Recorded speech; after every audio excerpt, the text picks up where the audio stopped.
하나님의 말씀 봅니다. 이사야 제8장입니다. 이사야서 8장, 오늘은 5절부터 15절까지 할 텐데요. 우선은 8절까지만 읽어보겠습니다. 이사야 8장 5절부터 8절까지. 여호와께서 다시 내게 말씀하여 이르시되, 이 백성이 천천히 흐르는 실로아 물을 버리고 르신과 르말리아의 아들을 기뻐하느니라. 그러므로 내가 흉룡하고 창일한 큰 하수 곧 아수르 왕과 그의 모든 위력으로 그들을 덮을 것이라. 그 모든 골짜기에 차고 모든 언덕에 넘쳐 흘러 유다에 들어와서 가득하여 목에까지 미치리라. 임마누엘이여, 그가 펴는 날개가 내 땅에 가득하리라 하셨느니라. 아멘.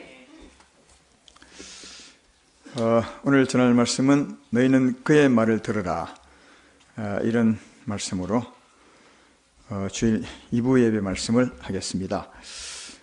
오늘 읽었던 본문은 유다왕 아하스왕 시대에 그 백성들에게, 왕과 백성에게 하나님께서 하시는 말씀입니다. 아하스왕, 우리 지난 이사야 오늘 본문 앞에 들었겠지만 그들은 하나님 말씀을 믿지 않았습니다. 그래서 하나님이 징조를 보여줘도 징조까지도 거절했습니다. 하나님을 믿지 못하겠다고.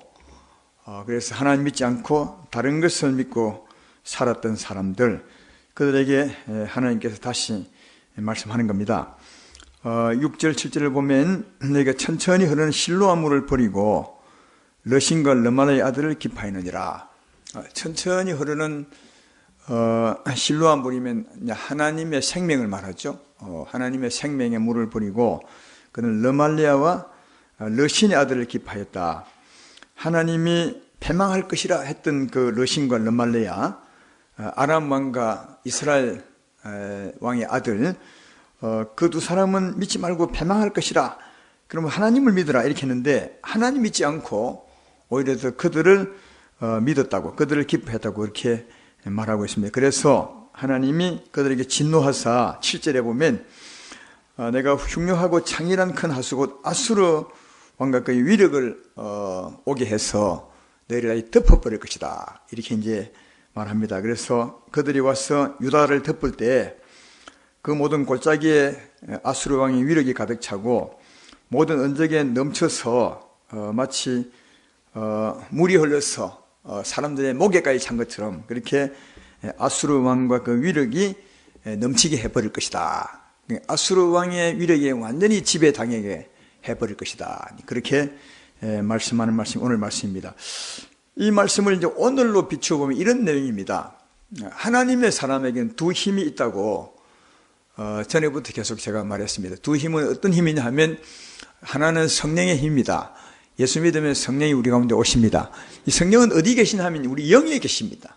영에 계시기 때문에, 또 영이기 때문에 보지도 못하고 또 영에 있으므로 우리가 다 느끼지도 못합니다. 이 영에 계신 성령이 솟아올라서 우리 마음에 미치면 그때 느낄 수 있습니다. 하나님은 참 평안이구나, 하나님 사랑이구나 느낄 수 있지만, 하나님이 계시지만 영에만 계시면 하나님이 계시지만 하나님을 느끼지 못하죠. 그래서 하나님의 사람에게는 우리 영에 오신 하나님의 성령이 계시고요. 또 하나는 아직까지 예수 믿지만 그 우리 영 밖에 육체와 정욕이죠. 이 육체와 정욕, 여러분이 만지고 또 우리 안에 있는 욕심과 정욕이 있는 마음, 이 마음은 예수 믿기 전부터 있었던 겁니다. 언젠가 천국 갈 때는 이게 육체와 정욕을 벗어버리고 가겠지만, 안에 있는 산 영혼만 가겠지만, 이 땅에 사는 동안은 예수 믿어도 성령도 있지만 바깥에 육체와 정욕도 있습니다. 이 육체와 정욕을 다르게 말하면 육체의 소욕이죠. 오늘 여기 6절에 천천히 흐르는 물을 버리고, 이 말은 우리 안에 있는 성령의 물을 버리고 성령을 의지하지 않고 뭘 의지하느냐, 르신과 르말라의 아들을 기뻐했다. 이 말은 우리 밖에 있는 우리의 적 육체와 정욕을 의지하고 산다는 말입니다. 지난번에 말씀을 들으셨죠? 예수님이 십자가 짊어질 때 두 왕을 피하셨는데 그 두 왕이 아람과 이스라엘을 했습니다. 그 아람과 이스라엘은 육체와 정욕을 말한다고 그렇게 말했습니다. 예수의 사람들은 육체와 함께 정욕 욕심이 십자가에 못 박혔느니라 그렇게 말하는 것처럼 우리 예수 믿을 때 우리 육체와 정욕이 멸하여진 것을 믿고 사는 겁니다. 그런데 이제 성령이 오신 거죠. 그럼에도 불구하고 우리에게는 여전히 육체와 정욕이 살아 있어서 천천히 흐르는 이 생명의 물, 성령을 의지하고 살아야 될 텐데, 그러나 성령 의지하지 않고 바깥에 육체와 정욕을 의지하고 사는 사람이 많습니다. 육체의 소욕을 따라 사는 사람이 참 많다는 거죠. 여기 이스라엘 백성이 꼭 그렇게 살았다는 거예요. 예, 하나님을 의지하지 않고 육체와 정욕을 따라 살았다는 것입니다. 근데 이게 이 육체와 정욕을 따라 살거나 성령을 따라 살 때 큰 의미가 있는 것은 성령을 따라 살면 하나님이 성령을 따라 살 수 있도록 계속 성령의 비를 공급합니다. 이른 비 늦은 비를 계속 공급해 주어서 그 힘으로 살도록 만듭니다. 그러니까 성령의 세면은 하나님이 공급합니다. 성령의 이른 비 늦은 비를. 반대로 육체의 소욕을 따라 살아가면 누가 역사한 줄 아십니까? 사망의 세력을 잡은 자, 마귀와 귀신들이 힘을 막 공급합니다. 예, 그러니까 육체와 정욕을 따라 사는 것이 그냥 단순한 것이 아니라 끝이 아니라 육체와 정욕을 따라 사는 것은 죄를 부르는 것입니다. 사망의 세력을 부르는 것 같습니다. 그래서 육체와 정욕을 따라 살아가면 사망의 세력을 잡은 자가 힘을 막 공급하죠. 사망의 힘은 어떤 힘이겠습니까? 사망의 위력은요, 탐욕과 거짓과 불의를 막 공급해서 육체를 따라 살면 살수록 더 육체적인 사람이 됩니다.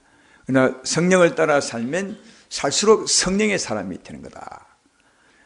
단지 우리 안에 성령이 계시고 육체의 소욕이 있는 이것으로 끝나는 것이 아니라 육체의 소욕을 따라 살면 밖에서 힘이 들어옵니다. 마귀가, 사망이, 귀신들이 힘을 공급해서 더 육체의 정욕을 따라 살게 합니다. 망가져 버리죠. 그러나 성령을 따라 살면 더 성령을 따라 살 수 있도록 이런 믿는 내리십니다. 제 말 이되면 아멘 합시다. 오늘 이스라엘 백성들이 천천히 하는 실로암을 하나님을 버리고 뭘요? 러신과 르말리아를 했다는 거예요. 육체와 소욕을 따라 살았으니까 누가 온다고요? 하나님은 아수르를 보내사. 이게 이제 아수르의 위력이 뭐냐 하면 오늘날 같으면 마귀의 위력입니다. 흑암의 세력의 위력입니다. 사망의 위력입니다. 그러니까 육체와 정욕을 따라 살면 하나님이 사망의 위력이 막 오게 해서 그 사람을 지배하게 하는 거다. 그래서 사랑하는 성도 여러분, 우리 안에 계신 성령을 따라 사는 게 진짜 중요하다는 것을 알 수 있습니다. 그러면 하나님의 은혜를 받으며 살아갈 수 있는 것입니다. 육체의 소욕을 따라 살아가면 반대로 내가 죄를 부르는 것이니까 사망의 힘이 몰려와서 오늘 얼마나 그 위력이 대단하냐 하면 7절 8절을 보면 아수르 왕과 그의 모든 위력으로, 요즘 같으면 사망의 위력이죠. 욕심과 거짓과 어둠의 위력으로 모든 골짜기에 차고 넘치게 하고 언덕에 넘치게 하고 8절에 보면 유다에 흘러 들어와서 목에까지 미친다. 이 목에까지 한번 생각해 봐요. 이게 이제 진짜 물이 아니에요. 보이는 물이 아니에요. 영적인 물입니다. 어둠의 물이죠. 탐욕과 거짓과 불의, 미움과 이밀이 밀려 들어와서 목에까지 딱 차버릴 만큼 되게 한다는 거죠. 여러분이 그 강에서나 아니면 바다에서 아니면 수영장에서 목욕해 보셨습니까? 목욕할 때 보통 이제 배까지 오면 우리가 마음대로 움직일 수 있어요. 내가 내 마음대로. 그러나 목에 딱 차면 내 마음대로 못 움직여. 물이 나를 지배하죠. 그렇죠? 이 목에 찬다는 말이 의미가 있어요. 목에 딱 차면, 사망이 목에까지 차면 우리 영혼을 덮어버리면 사망에 휩쓸려 살아갈 수밖에 없어요. 예. 오늘 그렇게 이게 하나님 말씀하는 겁니다. 죄와 허물에 완전히 휩쓸려 사는 거죠. 세상 풍조에 휩쓸려 사는 거죠. 내가 내 삶을 절대로 못 살고 사망에 휩쓸려, 사망의 물결에 휩쓸려 살아가는 그런 사람이 되는 겁니다. 이 다음에는 죽는 겁니다. 죄와 허물로 멸망당하는 거죠. 근데 참 우리 하나님이 사랑이시고 소망이 있는 것은 하나님이 꼭 이때 나타날 때 구원하더라는 거예요. 꼭 이때. 왜냐하면 이 이상 더 지나면 완전히 끝나는 거예요. 그래서 이때 하나님이 나타나셔서 언제나 구원해내는 것을 볼 수가 있었습니다. 이게 하나님의 사랑이에요. 왜? 우리 인생을 지으실 때부터, 아니 천지를 창조하고 우리 인생을 만들 때부터 하나님의 소망은 우리를 구원하기 위한 것이니까. 비록 우리 인생이 하나님을 떠나 죄 가운데 살고 사망의 물이 목물까지 차더라도 하나님은 버려서 주는 것이 아니라 그때도 구원하시더라고요. 이게 우리 사람들의 소망이 아니겠는가 그렇게 생각합니다. 그래서 8절을 보라고요. 8절을 보면 흘러 유다에 들어가 와서 가득하게 목물에까지 미치리라. 이건 이제 사망의 물이죠. 그러나 그 다음 보래. 임마누엘이요 그가 펴는 날개가 내 땅에 가득하게 하리라 하느니라. 여기 임마누엘이 누구죠? 하나님이 우리와 함께 하십니다. 하나님이 사람 되심이죠. 이 임마누엘 오신 분이 누구면 예수님 아니십니까? 예.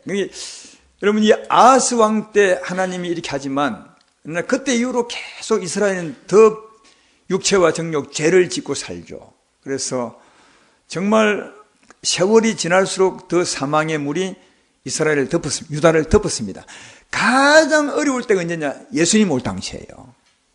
아마 그때 목에까지 사망의 물이 가득 찼을 때가 아닌가 그렇게 생각합니다. 그래서 하나님 백성들이 하나님을 떠나 육체와 정욕을 따라 살아감으로 죄를 지음으로 그 죄의 위력이 온 유다에 들어와서 그때 목물까지 찼을 때 그 더 두면 멸망할 수밖에 없을 때 그때 하나님 누굴 보내냐? 예수님을 보내셨어요.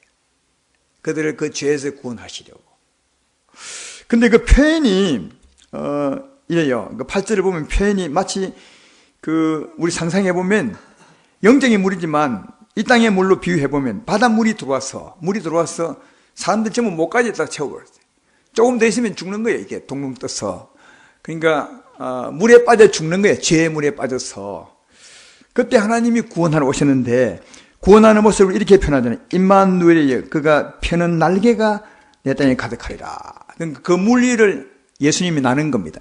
왜 날겠습니까? 구원하려고. 물 밑에서 조금만 더 하면 휩쓸려 죽을 수밖에 없는 인생을 구원하기 위해서 그 물리를 나르는 거죠. 근데 그런 것을 생각하면서 이 말씀을 쓰고 있어요. 왜 나르겠습니까? 물에 빠져 죽어가는 그 인생을 구원하려고. 할렐루야. 이게 예수님이 오신 그때 이 세상에 오신 예수님과 그 당시에 백성들의 상을 이렇게 표현하고 있는 거다.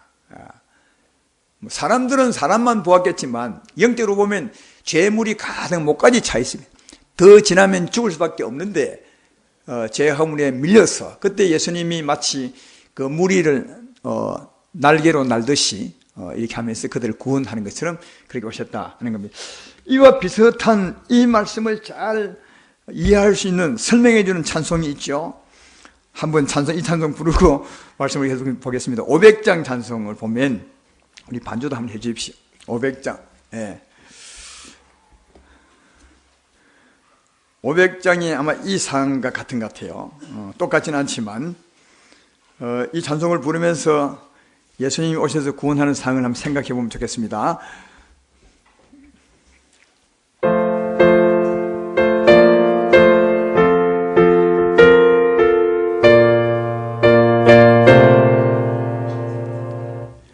물 위에 생명줄 던지어라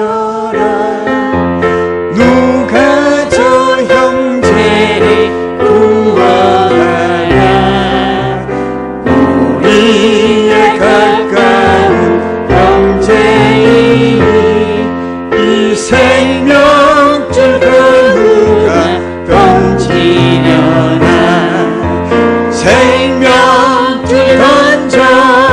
생명줄 던져 물속에 빠져간다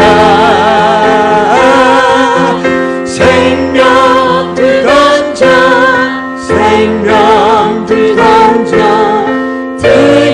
3절 하겠습니다.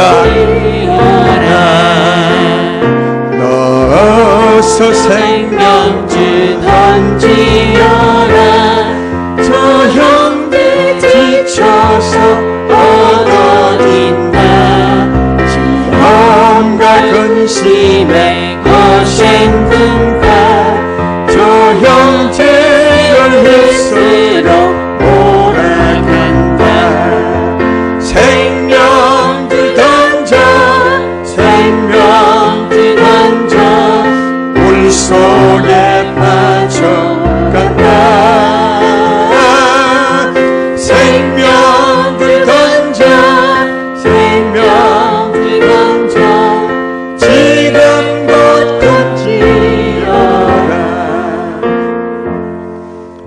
8절의 상은 그와 같은 상이에요. 인생이 하나님을 떠나 근심과 걱정과 탐욕과 거짓과 불의의 그 죄의 물이 목에까지 찼을 때 정말 휩쓸려 죽을 수밖에 없는 상황에서 주님이 임마누엘 되신 주께서 오신 거예요. 그 물리를 날개를 펴고 다니시는 거예요. 왜? 구원하시려고. 그러면 그중에는 물밑에 있는 분들이 전부 손 내밀어서 주님을 손을 잡으면 그렇게 하면 구원을 받을 텐데 얼마나 좋겠어요. 그때 구원하고 했으니까 좋겠죠. 다 주여 내가 물속에 빠져갑니다. 죄와 허물에 죽어갑니다. 근심에 휩쓸려 갑니다. 나를 구원해 주시오. 이렇게 하면 정말 좋을 텐데 그런 상이 오셨는데도 그때 이스라엘 백성들이 예수님을 대적했다는 겁니다. 그 말씀이 9절부터 10절에 있어 보십시오. 너희 민족들아 함성을 질러 보아라. 그러나 끝내 패망하리라.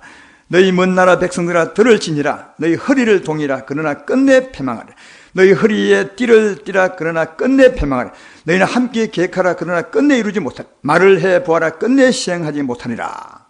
이 말이 뭡니까? 거꾸로 말하면 고함을 쳤으며 주님을 대적했어요. 그리고 예수님을 대적하고 허리를 동이고 띠를 띠고 주님을 해방했어요. 그리고 계획을 짰어요. 주님을 죽일 계획을. 이 말입니다. 예. 왜 그러셨느냐? 12절에 보면 왜 그런지 알 수 있습니다. 이 백성이 반역자가 있다고 말하여도 이렇게 되어 있죠. 예수님을 반역자라고. 그러니까 이 구약 성경은 장자오늘 예수에 대한 설명인데 아주 자세하게 설명하고 있습니다. 이 구약을 보면, 그래서 구약을 다 이해하면 오히려 예수님 오실 때 예수님을 잘 영접했을 것 같은데, 그러나 구약이 그렇게 상세하게 기록되어 있어도 이스라엘 백성들은 예수님을 배척했어요. 참 신기하죠? 구약을 이해하지 못했다는 거예요. 전에 말씀처럼 주님이 길을 다 닫아버렸어요. 눈을 감기하고 길을 다 닫아버리게 해서 전혀 이해하지 못하도록 그렇게 했던 것을 볼 수 있다. 어쨌든 이 사람들이 예수님을 반역자라고 생각했기 때문에 그들은 대적했어요. 아까 말했던 것처럼 큰 소리를 질러댔어요. 당신은 우리 구세주가 아니라고. 그리고 허리띠를 띠고 띠를 띠고 아니라고. 이건 이제 보통 무슨가 큰 일을 할 때 허리를 동이고 띠를 띠잖아요. 이들은 무슨 일 할 때 했냐? 예수님을 대적하는데 허리를 띠고 뭡니까 이게 허리를 동였어요. 그리고 계획을 짰어요. 예수님을 대적하고 죽이려고요. 왜요? 예수님이 반역자라고. 여러분, 예수님을 왜 반역자를 했습니까? 예수님은 반역한 일을 하지 않았습니다. 다만 그는 하나님의 아들이었기 때문에 하나님의 아들이 했습니다. 그래서 오셔서 나를 믿으라 그리하면 구원을 받게 될 것이다. 하나님이 나를 보내셨느니라. 오늘 일부도 말했지만 하나님이 보내신 하나님이 인신자니라. 나를 믿으면 너희가 구원을 받을 것이라. 이걸 잘 들어보면 예수님 자신이 자기를 하나님의 아들이라 하거든요. 또 어떤 때는 예수께 나온 사람들을 향해서 주님이 내 죄 사함 받았느니라 이렇게 하니까 그들은 하나님만이 죄를 사인 줄 알았는데 사람인 주제에 죄를 사한다거든요. 그래서 그들이 생각하기를 예수님 너는 반역자다. 하나님 이름을 망령되이 일컬었다. 그래서 예수님을 구주로 믿었던 것이 아니라 하나님을 이름을 더럽힌다고 하나님 이름을 망령되이 일컬다고 그는 그들의 대적자로 삼았어요.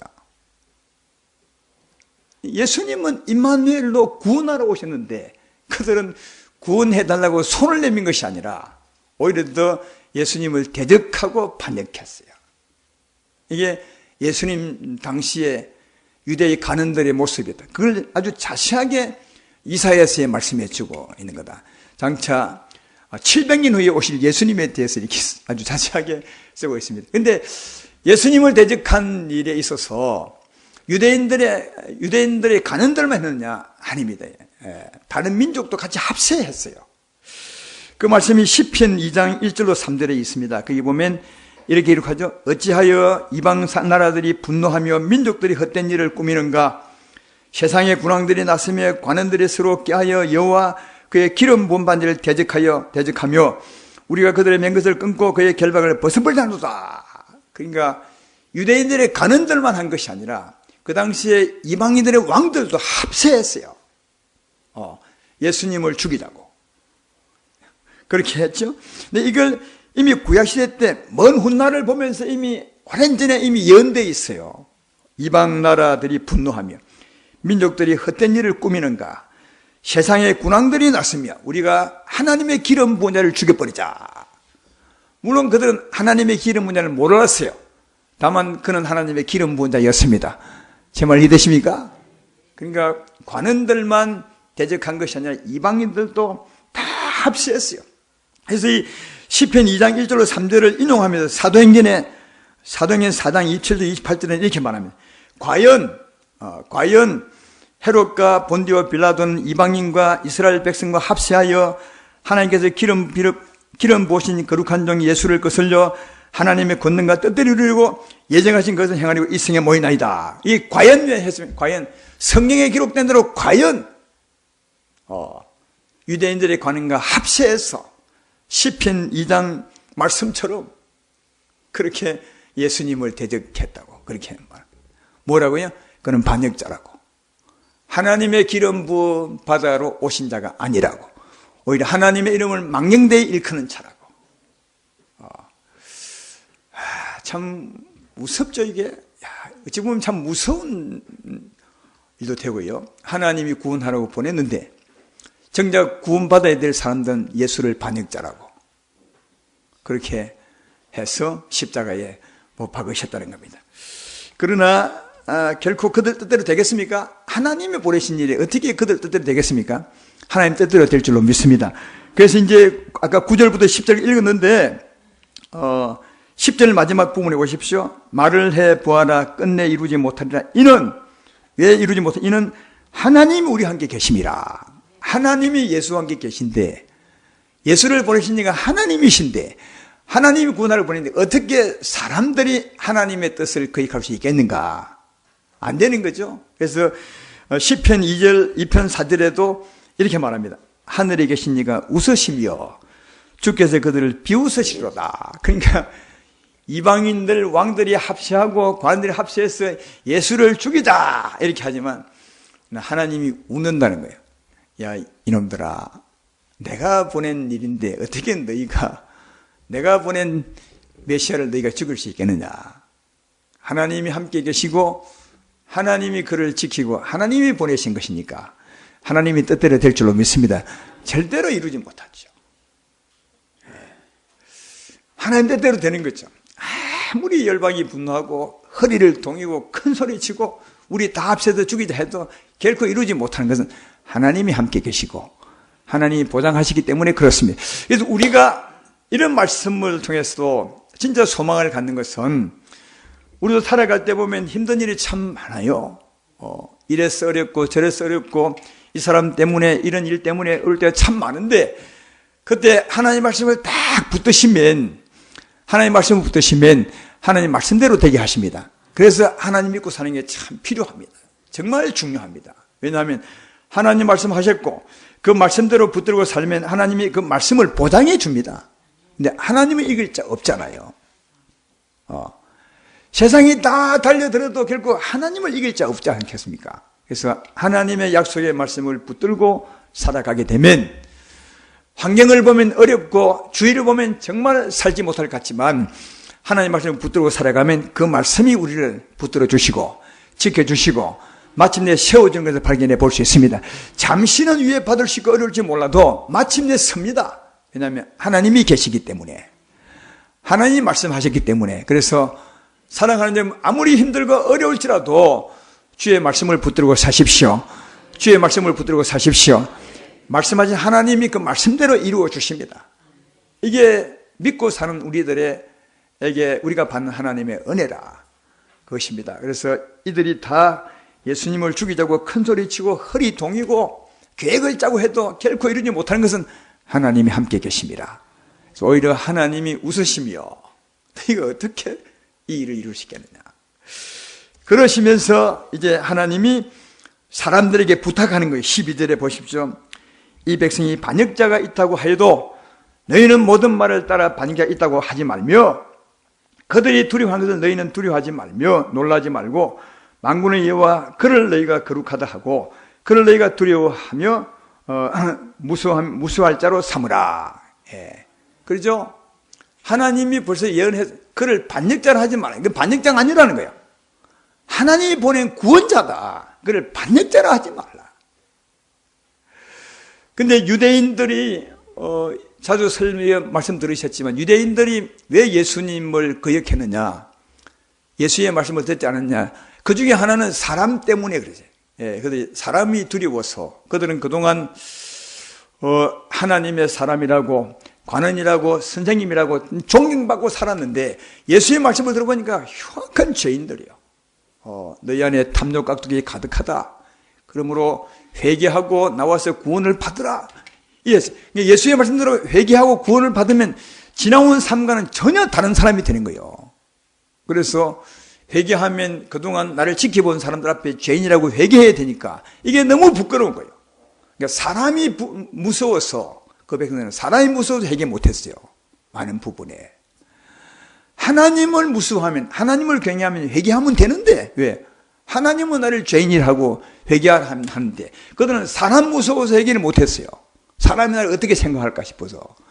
근데 거기서 사람 무서워하지 말고 하나님을 경외하면 구원을 받을 수 있는 겁니다. 그래서 하나님이 그렇게 말한 거예요. 하나님 예수를 반역자로 하지 말고 그들처럼 사람 무서워하지 말고 하나님 말씀으로 들어라. 그러면 너희가 복을 받게 될 것이다. 할렐루야. 예, 그렇게 말씀합니다.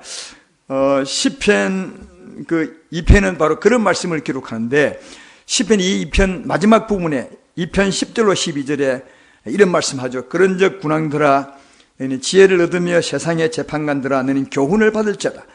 여호와를 경외함으로 섬기고 떨며 즐거워할 자다.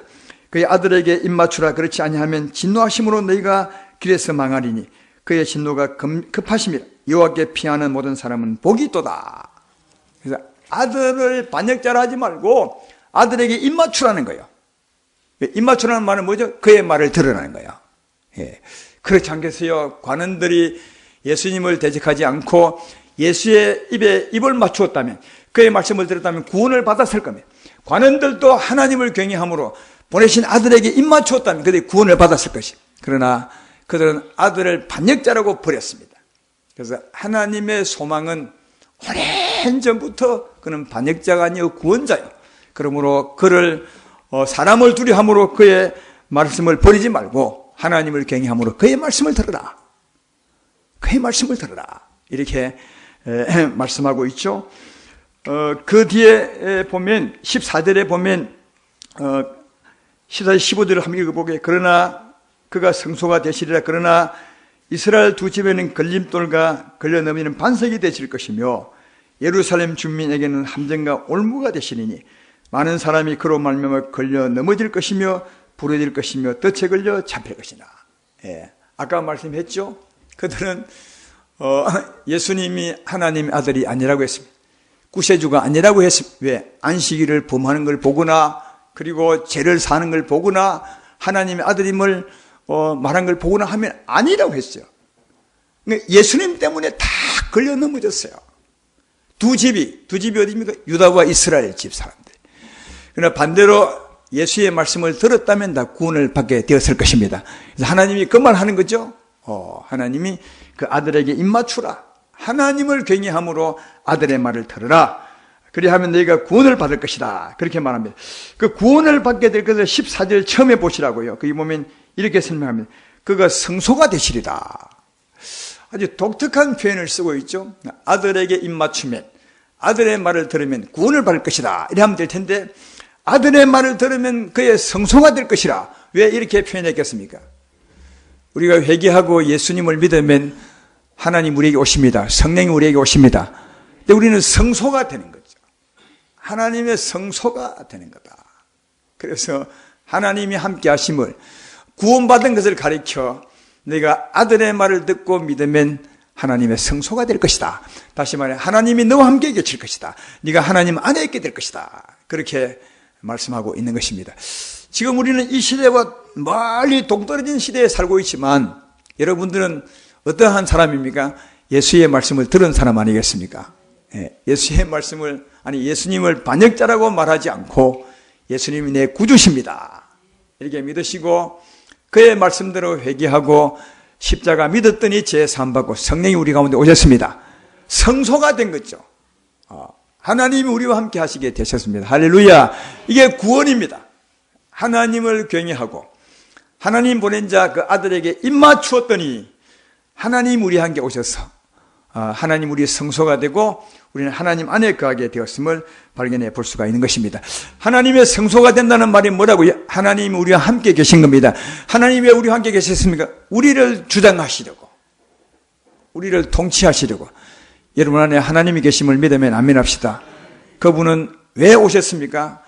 우리의 삶을 주관하시려고.